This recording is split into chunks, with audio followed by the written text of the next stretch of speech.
Greetings, everyone. Jim Walker here. Welcome to my YouTube channel. Welcome back if you are a return viewer.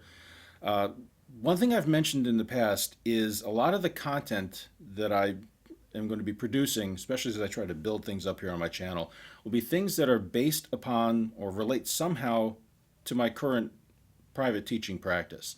Either things that I want my students to have available during the time in between lessons, an online resource, or addressing topics that are based on things I've observed in the playing of many of my students. And this lesson today kind of fits both of those categories. We're going to talk about how to practice scales and some ways to make the practice a little more interesting and a little more varied, rather than just the one way that everyone in Connecticut seems to play the scale the same way. And I'll demonstrate that in a moment when we transition over to the vibraphone. So thanks again for joining us. Let's head over to the vibes.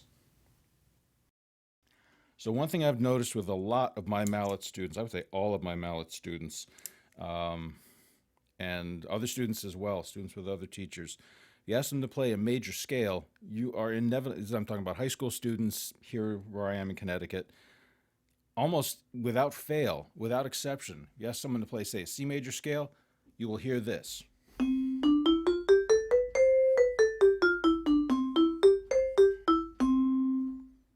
Ask a different major scale, you get that same pattern, which I thought was curious until I found out later on that that is the way the scale is presented in the All-State Band audition materials here. It was organized by the music educators in Connecticut. At least it was the last I looked. That may have changed in the interim. And I think it's a classic example of teaching to the test. And I don't know if it's the mindset of the students, mindset of their teachers, but I can see the logic unfolding very clearly. This is how it is on the All-State and regional audition. That I'm going to be auditioning for All-State. That's how they want to hear the major scales. I'm going to practice it the way they want to hear it so I can play that really well so I can win the audition. I understand the logic, but it's very short-sighted. The question that comes to mind for me is, fine, that's the way it is on the audition. How many pieces of music have you ever played? Classical, drumline, jazz band, anything, where you have a part, main melody, counterfigure, a bass line that goes.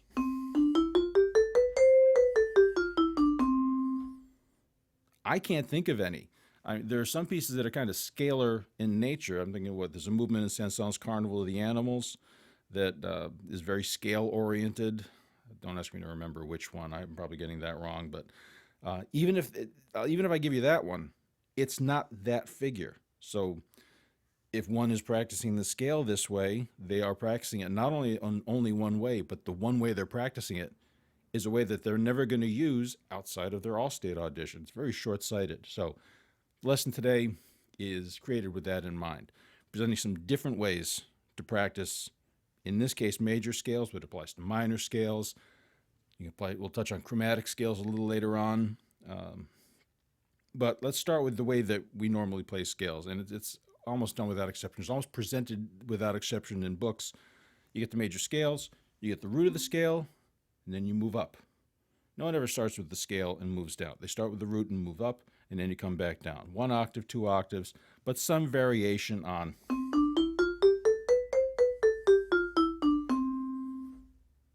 And that's great. It's a marvelous starting point, but it's kind of limited. So let's do some different things here. Let's break it up a little bit. Starting melodically, what did I do? I played it on the root, I moved up, got to the same note, the root, an octave higher, and came back down. So octave up, octave down, just playing stepwise motion. One note to the next note of the scale, up and down. What if I do that through the modes of the scale? Same note. I'm going to stay in C major. I'm going to stay on a lower manual of bars. Now I'll start on D. Go up to D and back down. And then you start on E. And you chain it all into an exercise. Let me try that again.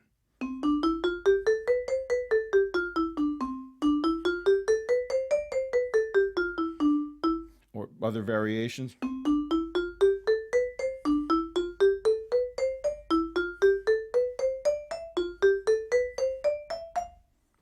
et cetera, et cetera. Go up and down. And there's no, I'm presenting options here. I want to give out some food for thought. Take these ideas and run with it, because I just played it the same idea two different ways. We could come up with other ways based off of the same thing of going through the modes of the scale. I didn't do anything to vary the rhythm. I only did one octave. So, but use that as a starting point. You're starting somewhere other than the root of the scale. We don't always start on the root of a key when we're playing something. Even very traditional classical things, you'll start on a note that's other than the root. If you're improvising, you got to be able to do this. You have to be able to go to that C major scale somewhere other than C. You're going to find yourself in that position inevitably. So spend a little time practicing it that way. Get familiar with it. Now, all that was stepwise motion. Let me give you one more stepwise motion. You can take, rather than the whole octave, take a limited number of notes, say 4 notes, make a sequence out of it. I'm going to start on C, go up 4 notes. Then I'll start on D, go up 4 notes. E, F, chain that together.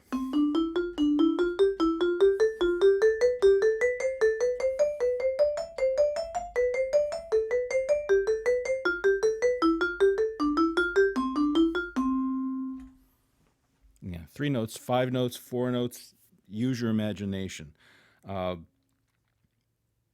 Create a pattern and take it through the scale. If you are familiar at all with the Phil Krauss Modern Mallet Method books, book 1 at least, he has a bunch of what he calls, if I remember correctly, forms.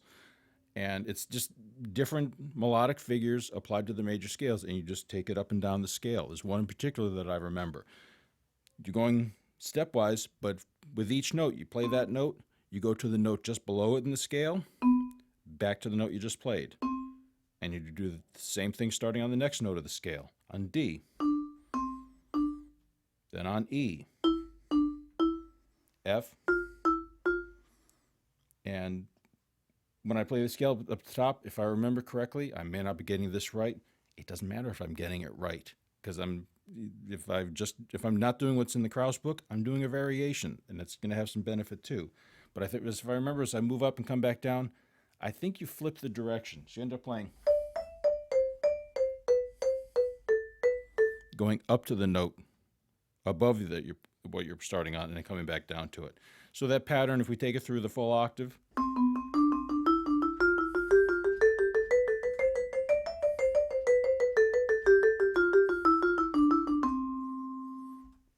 again, I should have given you a count in that was based off of triplets, 3, 4, so on and so forth. So take a melodic idea and build off of that and create your own exercise. There's the Krauss book, there's the George Hamilton Green xylophone book. There are numerous books that have scale materials in them you can always go to, but you can also create your own, which I think is a little bit more interesting. Both have their value. So that's off of melodic ideas. Another possible source of variations, if you saw a recent video I posted about chord voicings, I mentioned the importance of intervals. It's something that's a real big part of my toolbox. The spacings between notes and using different intervals is what you're practicing.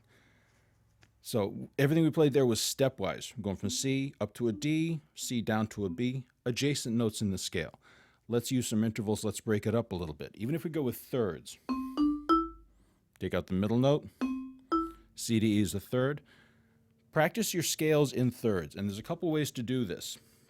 One is, a fancy music school term is to do it harmonically, which is an overblown way of saying you're hitting the notes at the same time.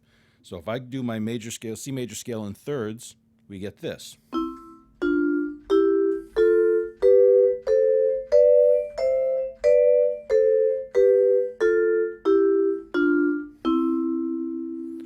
And that's usually my first step, because I like to really get a handle on the shape of the scale, especially something that incorporates both manuals of the instrument. Like if I did A flat major, you see there's going to be a lot more motion involved, getting between, using the piano terminology, the black keys and the white keys, the upper manual and the lower manual.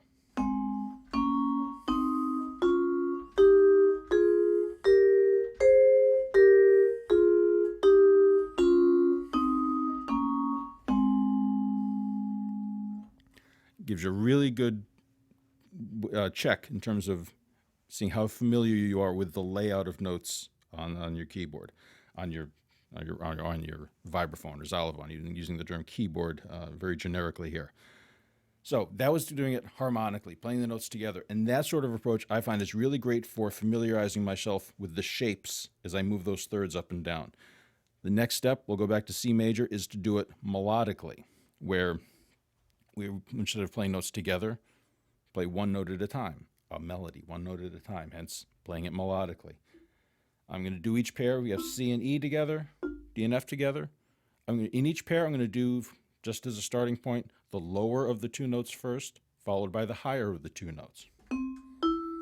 Then I'll do D and F, E and G, F A, etc., etc. I've put it together, smooth out the rhythm.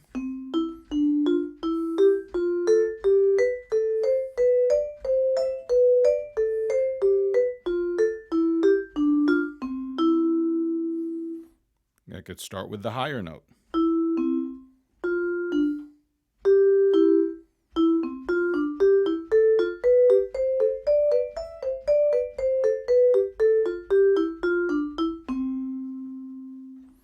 If you want to go one layer further, alternate. If I start with the lower note on the first pair, go with the higher note with the second pair.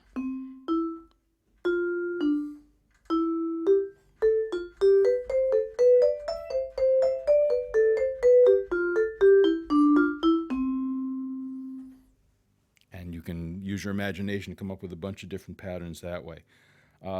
Once you've done that with thirds, go through your other intervals. Start with fourths. Again, we're just staying within the notes of the C major scale.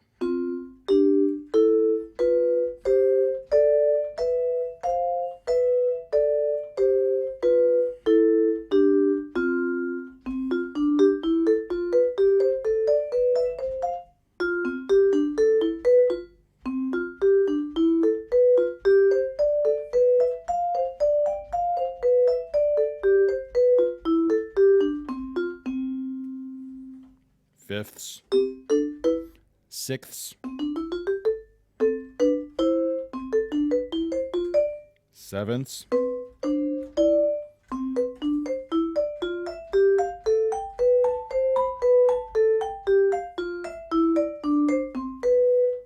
and try at least to get yourself up to octaves.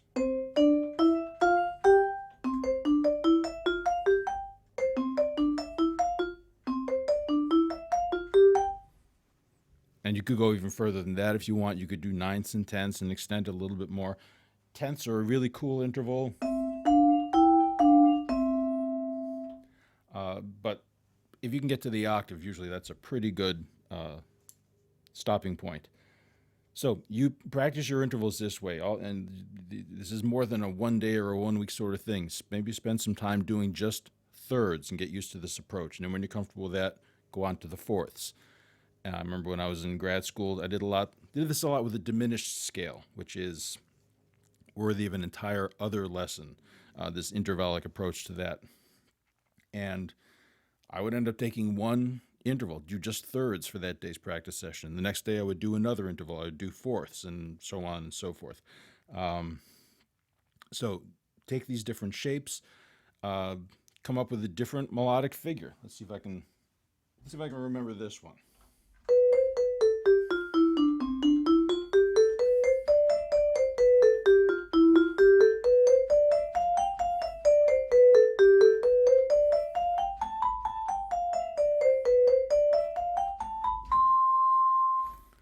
That's not exactly what I was trying to remember, but you see, there's a little melodic, try that again, melodic turnaround in there. If you're working on jazz improvisation, do that. Don't just play stock up and down the scale. Put some sort of interesting musical device in there, a sequence, a different shape. Don't just go up and down. Have some twists and turns in there. Make it more musical. If you run into I'm going to use one of my students as an example. About 5 years ago, I was substituting for someone at a college university school of music here in New England.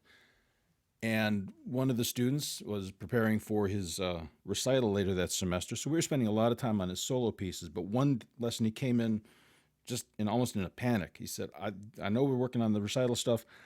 I've got this xylophone part in concert band. I just can't get a handle on it. Can we go over it in a lesson? I said, of course. So we started digging into it. I wish I could remember the title of it. It was by Shostakovich, and it was in F major. That's all I remember. I wish I could remember the title of it, and I wish I had gotten a copy of it for my excerpt book because it was a very interesting part. And I noticed that there were a lot of thirds figures in it. So I had my student practicing thirds, which he had never done. My first question when he came in and he played through and showed me the rough spots he was having, I said, I know the answer to this because I know you can do this because if you're playing these marimba solos, you can't be doing that if you haven't already learned your major scales. So I assume you know your F major scale. And he says, yes, I do. And he picks up his mallets and I hear this.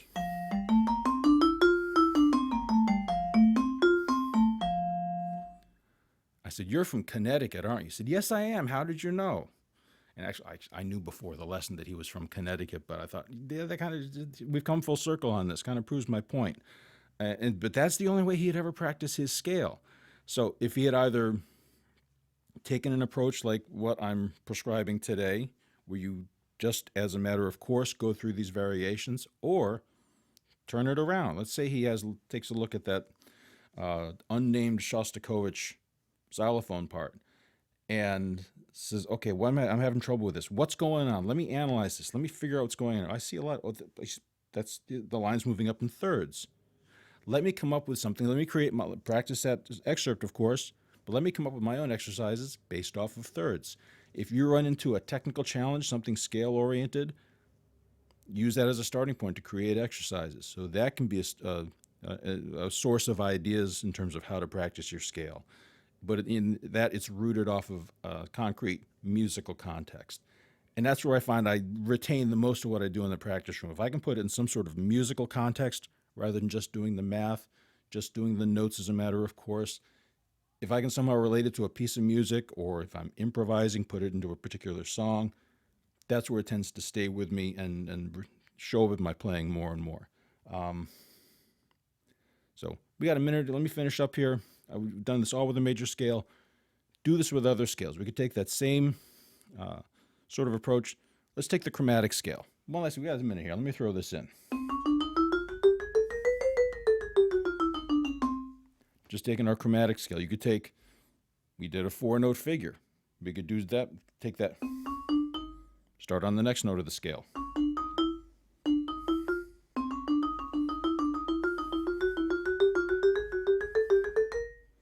Etc., etc. Do the same thing we were doing with that Krauss form, but with a chromatic scale. You could take intervals. Let's do a major third. Now I'm going to move it up now chromatically.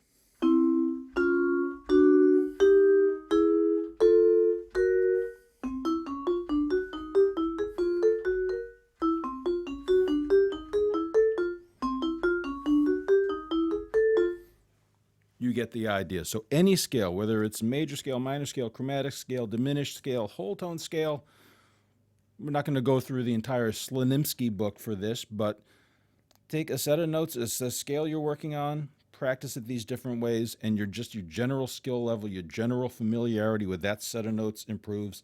So whether you're improvising or playing or recreating a previously composed part for a solo, orchestra part, your foundation is that much stronger. So I know I've kind of gone quickly through this. I'm trying to keep these videos under the 15-20 minute mark. I'll take a look at my timer. I think I've blown past that today.